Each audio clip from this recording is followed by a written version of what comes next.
They didn't hear you. They didn't hear me. Good afternoon, everyone.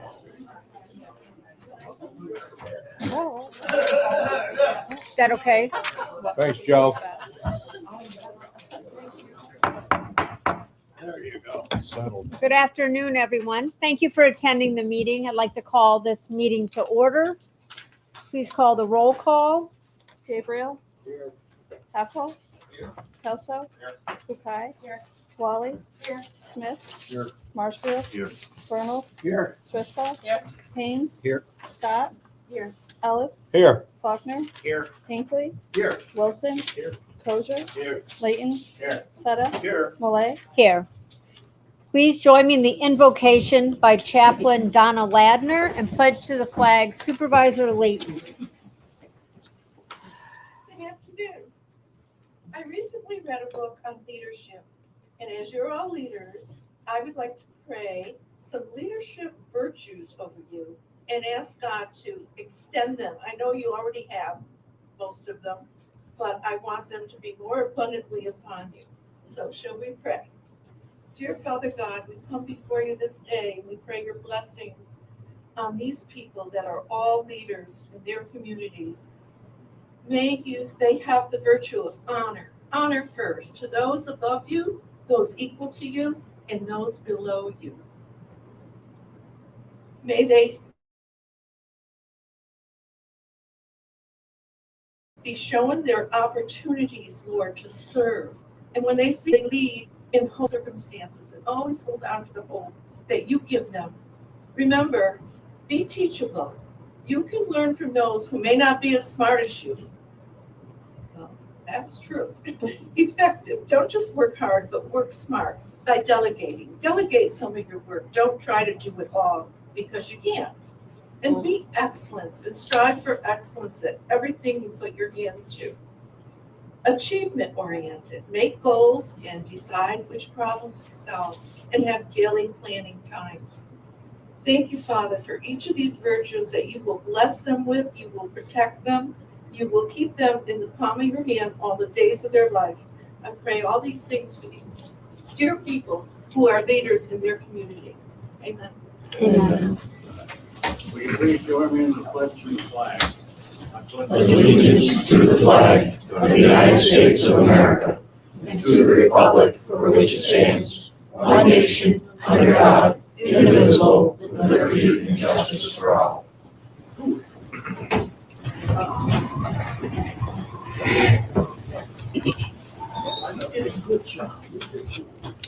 Okay, approval of our last meeting minutes. Were there any additions or corrections to the March 25th meeting? If not, they will stand as submitted. Communications.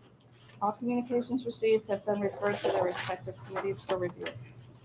Okay, we have two privilege of the floors this afternoon. First, I will grant privilege to Supervisor Marshfield. I'd like to, well, there she is.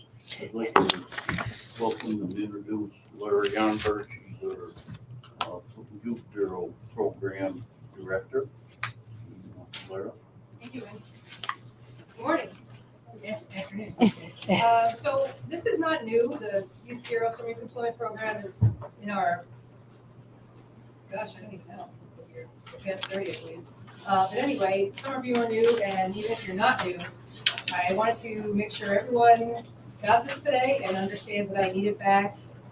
Today would be wonderful if you could sign it before you leave. But basically, it's letting me know whether or not you would like to participate in the Summer Youth Employment Program this year.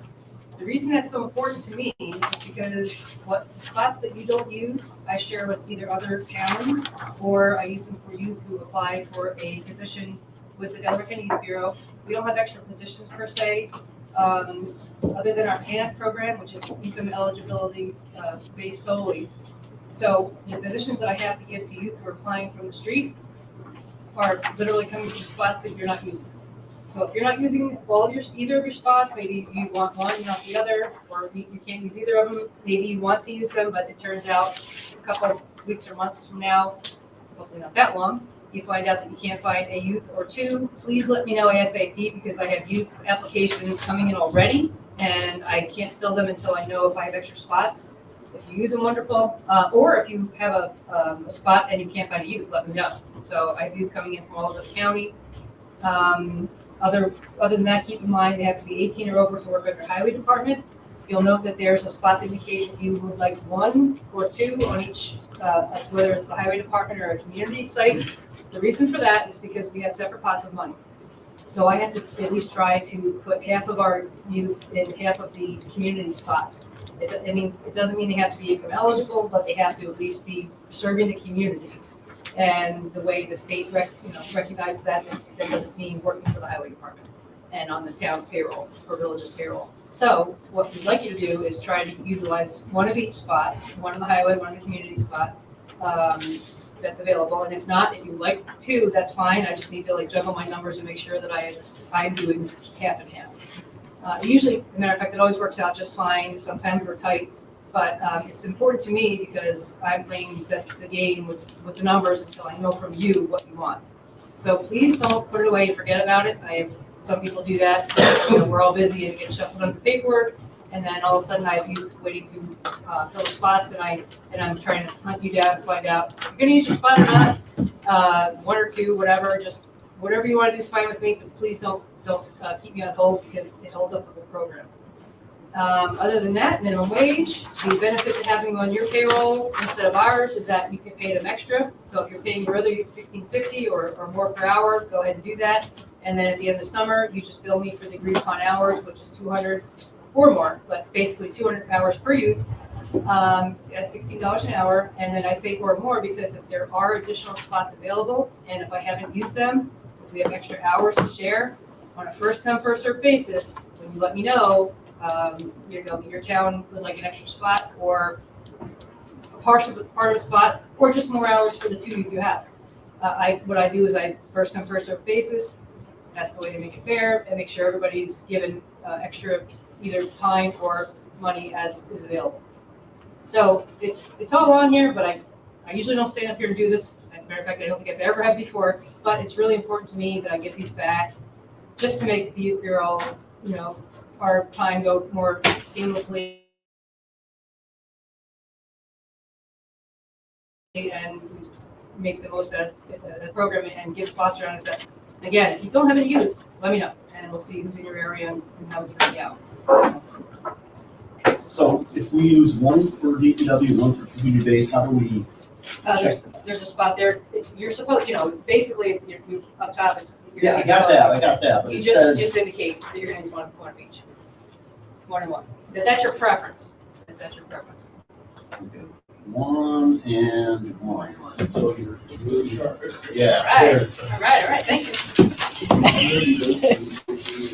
14, yep, 14, now 14 to 21, unless it's, okay, so I should have also said, which I kind of mentioned, we have a 3rd pot of money, which is for 10 eligible youth only.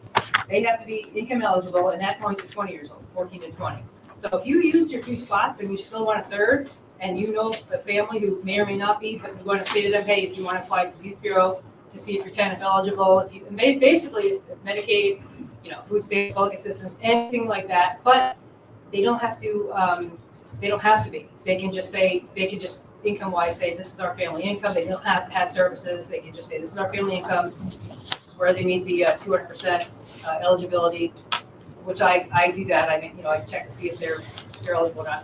And then if so, then you can have 3 spots or 4 or more, really, depending on how many TANF youth you have. So it's really, a mixed bag of nuts that we'll just figure out as we go, depending on how many youth you'd like to utilize for your programs. And community, thank you. Sorry about that. Thank you very much. Appreciate it. All right. I'll just stand here until I'm just showing off. Well, since you're right there, Hey, Laura. here you go. All right. This is great. Let's not mess around. So if you don't give it to me, you have to say it late today. Awesome. Okay. I don't miss anybody. And I don't want to pressure you to do it right now if you have to think about it. Or hey, after the meeting, if you say, you know what, I really wanted the 2 highway, just call me. So thank you for getting these back into me, everyone. I appreciate that. Quite productive. Thank you. And again, just call me or email me if you want to make a change. But this is great. This is a huge story for me. And again, if you want another pot of money, we'll talk about that. Any questions on any of that? Great. Awesome, thank you. Thank you, All right. Laura. Thank Appreciate you, it. Lara. Okay, next privilege of the floors for Supervisor Jerry Vernal. Hi, I'd like to introduce our planning commissioner, Shelley Johnson Bauer. Good afternoon. You're not gonna get to hear me talk today, sorry, folks. I'm turning this one over to Graydon Dutcher and Paul Sarasoletti. As all of you know, Delaware County has what we call our core group, which is our technical groups that meet with our partnership agencies across the county every month. And we look at technical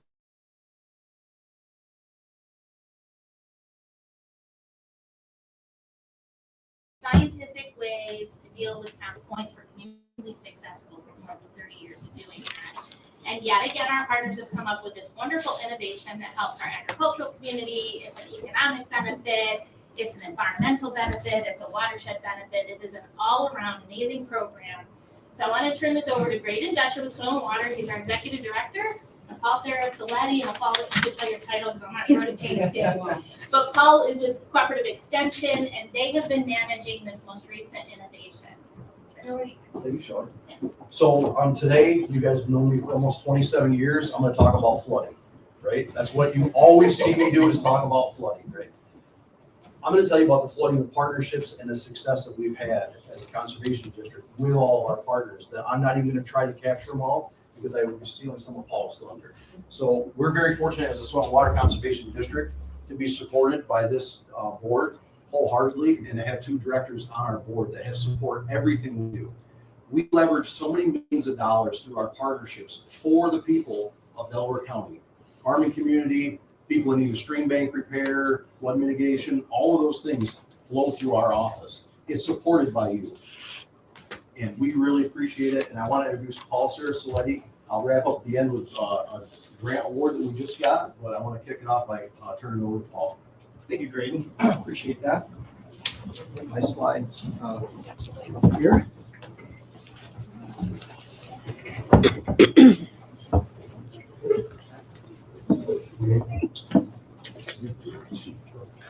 All right.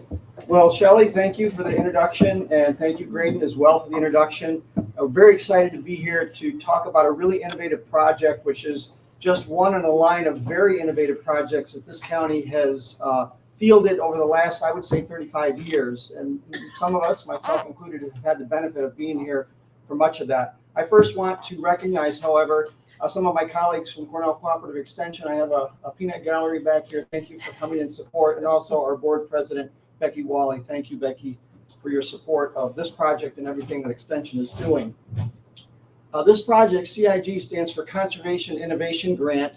And this project is about really enhancing manure management and environmental protection and farm sustainability, economic sustainability in Delaware County. A number of years ago, I was really going back to pre-COVID, I think 2019, a group of us that work out of the Walton office doing environmental planning on farms came to realize that there was a next frontier that we needed to get to. We realized that our farms were struggling with some of the conservation practices that we needed to put in place on their farms. And we knew that we could reduce nutrient loss to the environment better than we currently were. We were doing a very good job, but we were saying, where do we go next? We could help our farms improve the nutrient utilization of the manure that's produced on the farms. And that manure is a tremendous resource to those farms for growing crops. We wanted to build an efficient and sustainable mechanism for implementing the latest technology. And we realized that mechanism might not be a farm-by-farm mechanism, but one that kind of knits all of these farms together. And ultimately, we had to build a lot of manure storages to help our farms manage their manure resources and keep the manure off the fields during times of year, like the winter and the wet weather, when it's more subject to nutrient loss into the water. But our farms struggle to manage manure storages because we have small farms. And we have farms with limited labor resources. So we knew that there was a need there, and we started talking about what could we do to help our farms. And in those discussions, we realized there was some new technology that was emerging, specifically disc Coulter manure injection. But also we realized we had a dearth of custom services in the manure handling and manure application. That's very ubiquitous in parts west here, where the farms are larger and the fields are bigger. There's custom manure services, but here in Delaware County, not so much, because our farms are small, our fields are small, and they're spread out in the terrain that we're all familiar with. So the raw economics, we're not drawing those custom services here. We started talking about what we would like to build, and then started thinking about where could we get this funded. And that led us to developing a grant project that would allow us to implement disc coulter manure injection, precision ag technology, which again was being adopted in force throughout the United States and the world, but maybe not so much here in Delaware County because it's expensive. And we could help our farms do a better job of the timing of their manure and their distribution. We also knew that the way to do this, we felt, was through developing custom services that didn't exist here. So a group of us, multiple agencies, the Soil and Water Conservation District, Cornell Cooperative Extension, and the Watershed Ag Council primarily, but working with our partners at NRCS and a group of partners, Cornell University, Cornell ProDairy, and with support from DEP, put our heads together to put together a large grant, $2.95 million of federal funds to the USDA NRCS at the national level. We were successful in getting that grant, and that grant was awarded to the Delaware County Soil and Water Conservation District because the district was uniquely positioned to be able to work with farms across the county, not just in the New York City watershed. But we work as a team today, where we're, those of us in here, we have the district here, and we work in it as a team down in Walton putting this together. But we also work with it as a team with our farms and with our custom service operator, who I will introduce here shortly. So this was a big feather in our hat for Delaware County. This was a lot of funding, and we were about one of 20 awardees nationwide to receive a conservation innovation grant, and it was the only soil and water conservation district that year that received an award. Our project has, I like to call it three legs to the stool. It includes custom manure services, enhanced manure management, so that's the actual implementation of manure application on the farms, and then research, education, and demonstration to support those other two legs of the stool. The means of implementing our project were to build a custom manure service that didn't exist 2 years ago, make the new technology, specifically the precision ag technology, available through the custom services, and then incentivize the farmers to engage these services for the application of the manure and to adopt this new technology. And it made sense to us because we could invest in one operator that could serve multiple farms and have that investment in the technology be done once to serve multiple farms. So it was an efficient way of doing it. At the same time, by creating a custom service that didn't exist, we could bring a labor resource to our farms that have a limited labor pool. So it made sense for us to go this way in developing a custom service model to implement the technology. And then lastly, evaluate the impact of the project and educate throughout the time frame of the project. It's a 3-year project. We're now entering into year 2 of the manure application, but we have some exciting news that Graydon will share with you at the end. As Graydon said at the beginning, this has been really a story of partnership and success through partnership. Because of the strong programs that we have in this county, and we are unique in this county compared to other counties in the state, with the New York City Watershed Agricultural Program, but also with the strong programs that the Delaware County Soil and Water Conservation District and Extension have put to bear on farms for nutrient management planning, we had more farms that were eligible to participate in this project as a result of those programs. And we had staff to help do what we're doing today, which you'll get a sense of how we're doing it. It's a public-private partnership as well. We work very closely with our precision ag technology specialist, Roy Garrett of Salem Farm Supply. I'm on the phone with Roy sometimes daily, and I know Frank and his crew are on the phone with Roy sometimes daily. Roy's been a great asset to help us adopt precision ag technology. Our university partners, Cornell University and the Cornell University ProDairy program, have been invaluable in helping us evaluate the impact of this project already and helping us do education with our farmers and with the agri-service industry. So that partnership, it also includes Virginia Tech, who's doing watershed modeling at a large scale is one of the reasons why we got funded, because we could show that we could do the analysis of the evaluation. And lastly, but not least, this all happens because of the investment and the put out an RFP in fall of 2024. We had 3 applicants, and we selected Albano's Precision Application of Stamford, New York, a family that many of us have worked with for decades, to be our custom service applicator. They have invested over $1 million in equipment to make this project go. They've got 5 FTEs of staff that come on board during this time of the year and through the fall to get this work done timely. It's a huge workload. I know how hard they work because of and how hard they worked in year one, in our first year of the project, when we were kind of plowing new ground, if you will, with the work that we're doing. And you guys all know this. They've done custom work for years. This is their first foray into full service manure application. And you know how it is with a startup business. There's always challenges you didn't expect, but these folks have done a great job. Frank and Mark Albano are the owners of their business. They also have a dairy farm and a couple of other businesses as well. So some of you see their son Chris, Frank's son Chris has a dumpster roll-off business, and some of you probably have seen those dumpsters throughout the county. So they're very entrepreneurial and very willing to take risk and very willing to work hard. And they've assembled quite a fleet of equipment, not only just the in-field application equipment, but also the equipment to get the manure to the field. And it's really both parts that we have to have happen. We did not have this 2 years ago. Now we have it in Delaware County with a service that's housed in Delaware County and dedicated to serve the county. And they have added equipment to the fleet. That tractor trailer in the bottom was acquired a few weeks ago, and they've got another one coming the end of this week to help them move manure quickly to the fields. 2025 was our first year in the field with actual implementation. There was a lot of buildup to get to that point, and to give you a sense of what we're able to accomplish, we worked with 23 farms that had manure storages in Delaware County. Working with Albanos, we were able to apply 14.8 million gallons of liquid manure. Virtually all of that was injected with the Coulter disc injection on over 2,300 acres. We're also applying semi-solid manure. All of this is applied with precision ag technology, so the rates are managed using precision ag technology. They did over 7,100 tons last year, a little over 1,000 acres that was applied on.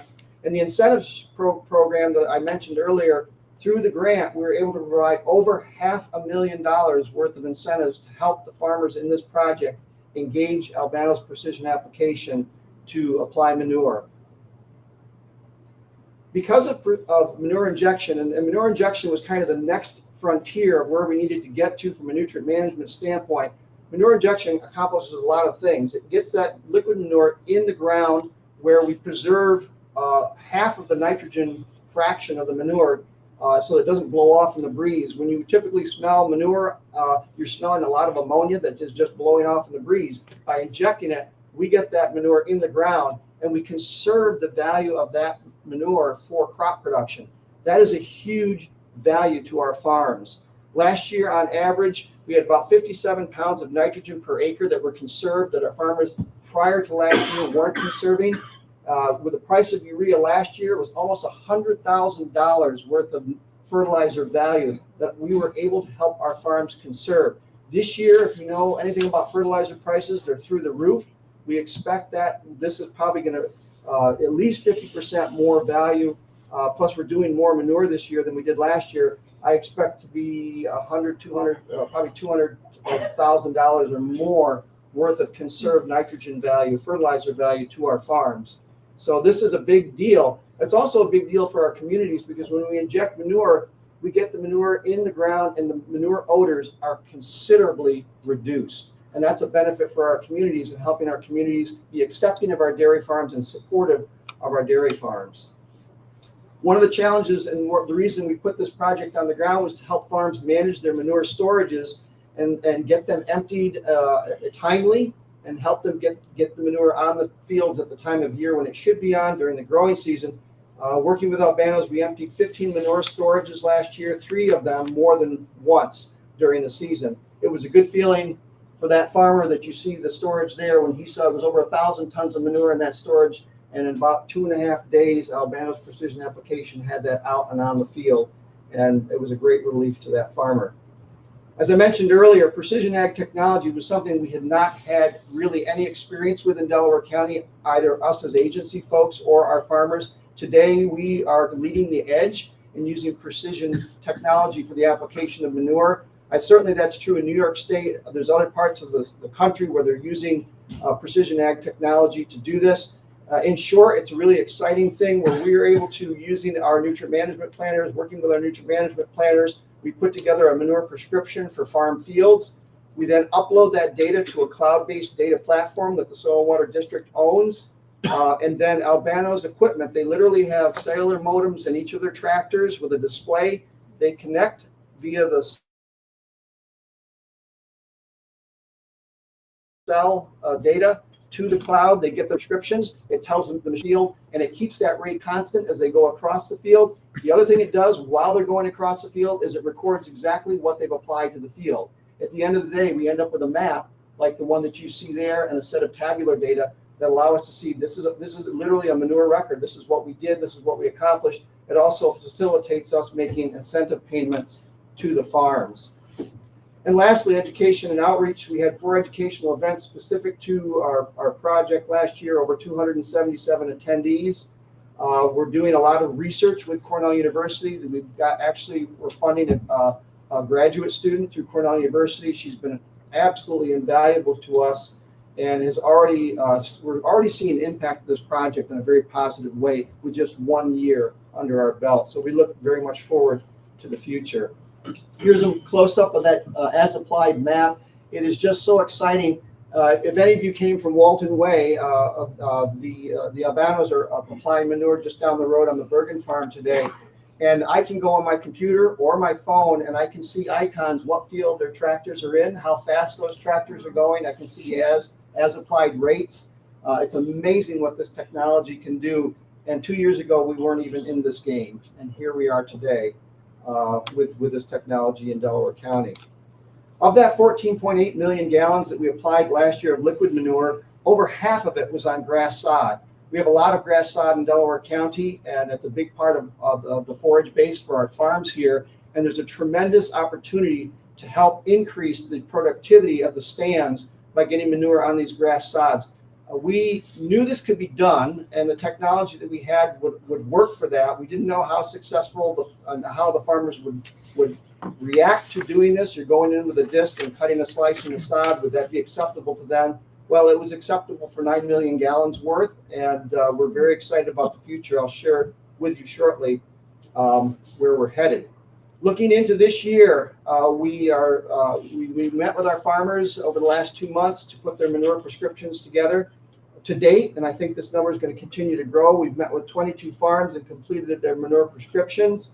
We have over 23 million gallons of liquid manure committed to this project, which was beyond our expectation. We're all nearly double last year's total of what we actually did, and we're excited about this. The farmers went all in.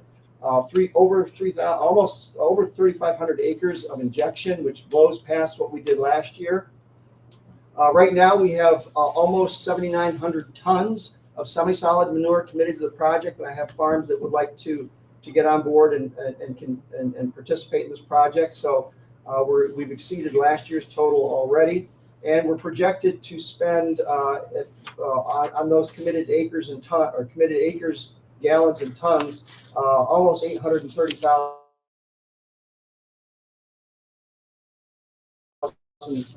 of manure application incentive payment. Very fortunately, we've had some, especially on this year when the fertilizer and fuel prices are so high, help our farmers do more of this with their manure and get more value to help them with their crop production. Just a few photographs so you might see what this looks like. Here's one of their rigs this is a coulter disc manure injection, putting manure into a winter rye sod. Here is their semi-solid spreader. It has load cells on it that communicate with the tractor, and it precisely manages the rate of manure as you go across the field. It's amazingly accurate. This spreader here has a pinch valve on the top, and it manages the flow of the manure going to the injector as it goes across the field, so it compensates for the speed of the tractor. Here's some pictures of them in corn stubble last year. This is actually, we did a research plot with Cornell University. They were applying manure in that research plot that day. And here's a photograph of them applying manure to a grass sod in Delaware County. And we definitely saw the benefits. The grass responded. We had data to show that it could double the yields from just regular application of manure, top spread, or no application of manure. And that's one of the things about this project. With Albano's help and their crew, we can now get manure to fields that farmers hadn't been getting manure to previously because of distance from storage and lack of sort of the infrastructure to move manure quickly. So thinking about the future, I've just told you about what we have under our belt for this year. It's exciting. We felt like the future is to continue to support the sod injection, and the Delaware County Soil and Water Conservation District Board felt so as well. And to the extent that they were able to secure funding and allocate it to this project to fund the purchase of this injector bar that you see here. We call this a toolbar. This is specifically designed for grassland sod injection, and it will address and do a better job than what we were even able to do last year. And so we wanted to just help our farms feel encouraged to adopt this technology. This interesting, I call it the yellow submarine here on the left-hand side, is literally a self-propelled manure spreader. It's made by the Oxbow Corporation. They have a factory in Western New York as well as elsewhere in the nation and the world. Believe it or not, we're actually getting that unit here in Delaware County for a demonstration. Probably in the next 2 weeks, it'll be coming to Delaware County. We'll have it for a period of time, and then we're going to move it around the state of New York so farmers statewide can get a feel for what's possible. And this came out of Delaware County. We were the impetus for getting this unit brought out of the Midwest here to New York State for the next month and a half. So we're really excited about the future, and we're excited about what we've been able to accomplish. I would like to recognize Frank Albano, who's here in the audience. Frank, your whole crew has done an amazing job, a lot of hard work. And is there anything you'd like to share with the board? I don't know, it's going pretty good so far. I think this year obviously is easier than the second year. Had some startup issues, but we're used to it. The good news is we've started about almost 3 weeks earlier than we did last year. They've already, as of last night, put 1.2 million gallons of liquid manure on farms already. And the data that we're seeing, the statistics show that they've doubled their per hour rate of application with how they've ramped up their ability to tender manure. And so they've increased their efficiencies, which all bodes well because we have more manure to apply this year, right, Frank? So I think, Graydon, we're at the point now of talking about the next big frontier for this project and for our agencies. So I've met actually Paul, and you've seen me present before in the past. He just put more technical data into most things than I do in the short amount of time that I tend to do it. So I've met my match there. You can tell he's very excited about this program. We're very fortunate to have him as a leader in this area because everything's being done and being done right.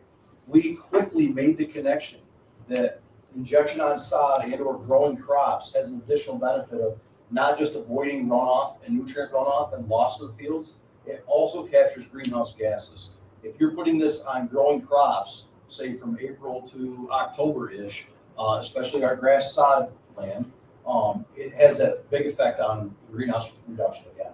So April 1st, Governor Hochul announced that New York State Department of Ag and Markets, New York State Soil and Water Conservation Committee has awarded Delaware County Soil and Water Conservation District $2.865 million over the $25 million of funding for farms statewide, available for statewide. So one thing I challenged Paul with was throw any hurdles you have in my way, and I'll try my best to clear them. He's not scared to put them out there. You've heard that we're in year 2. This grant is taking us 3 years past. So I love being able to share news like this because $2.85 million for our farmers to continue a program as successful as this, not only environmental benefits wise, but greenhouse gas reduction wise, capturing the whole host of gamuts of environmental benefits in one act through a very well organized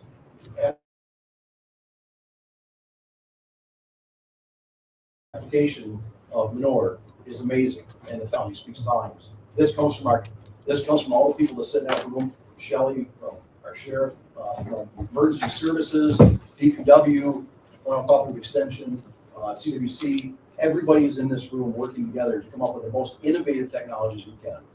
This is what we want to share with you. We're there, we're leading the state again, and it's all thanks to our partnerships that we have.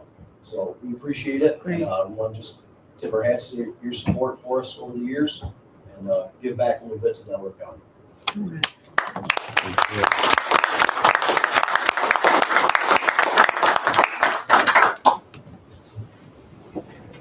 Thank you. Thank you.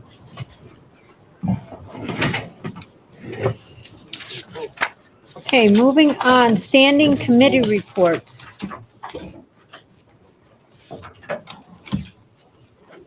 Okay, resolutions. First resolution is number 58. I will bring resolution 58 to the floor and ask for its approval. I'll second it. 2026 budget amendment, transfer of funds, county insurance. Questions on this? Please call the roll. Gabriel? Yes. Haffel? Yes. Kelso? Yes. Bukai? Yes. Wally? Yes. Smith? Marshfield? Yeah. Vernal? Yes. Driscoll? Yes. Haynes? Yes. Scott? Yes. Ellis? Yes. Faulkner? Yes. Hinckley? Yes. Wilson? Yes. Crozier? Yes. Layton? Yes. Sutta? Yes. Malay? Yes. Resolution number 59. I bring this up, move for its adoption. Second. Authorization for awards, Delaware County Department of Public Works, Solid Waste Division. Questions on this resolution? Whereabouts down there are they expanding this? This is on the original old cell, one that, One down like to the river? yes. Cell, Jim's here. cell one or? It's cell one. Yeah. Yeah. Last year, we moved the original cell one onto the top of cells 5 and 6. Right, So this is putting cell one back in, because the original cell one was not a line cell. that's right. This is up to the DEC standards. Yep. Thank you. That's nice. Okay, please call the roll. Gabriel? Yes. Haffel? Yes. Kelso? Yes. Bukai? Yes. Wally? Yes. Smith? Yes. Marshfield? Yes. Vernal? Yes. Driscoll? Yes. Haynes? Yes. Scott? Yes. Ellis? Yes. Faulkner? Yes. Hinckley? Yes. Wilson? Crozier? Yes. Layton? Yes. Sutta? Yes. Malay? Yes. Resolution number 60. Bring this resolution and ask for its adoption.